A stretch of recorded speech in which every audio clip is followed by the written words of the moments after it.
महत्त्वाची बातमी समोर येते। धाराशिव जिल्ह्यातील गारपिटीमुळे शेतकऱ्यांचं प्रचंड नुकसान झाले।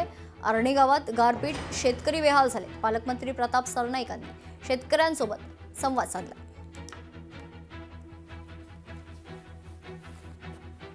कांदा, द्राक्षाच्या बागा संपूर्ण साहेब पडलेले आहेत साहेब। इथं सगळे शेतकरी आहेत इथं साहेब।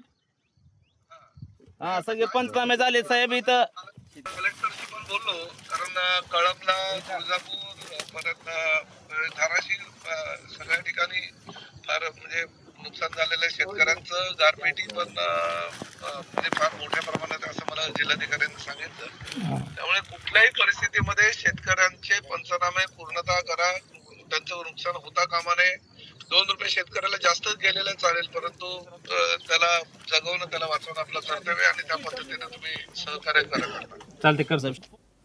मंगळवारी झालेल्या वरळीतल्या मोर्चात नियमांचं उल्लंघन झाल्याची माहिती पोलिसांकडून आयोजकांवर कारवाई करण्यात येणार आहे। संतोष पांडे असं आयोजकाचं नाव आहे।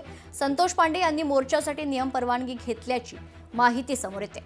त्यामुळे आता संतोष पांडे यांच्यावर कारवाई होणार का हे पाहणं महत्त्वाचं असेल।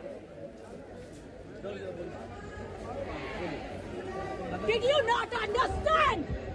Did you not understand?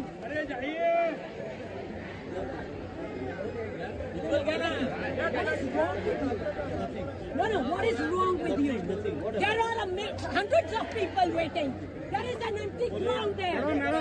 There is an empty ground. Yes. Get out of here. मेरे से कोई बात नहीं करेगा। यहाँ से इस ट्रैफिक को हटाओ। हटाओ ना। मैदान में जाके बोलिए ट्रैफिक को रोकते नहीं। Okay, get out of here.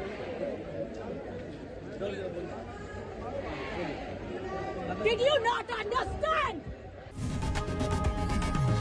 लोकशाही मराठी ऐका, पहा, जागरूक रहा।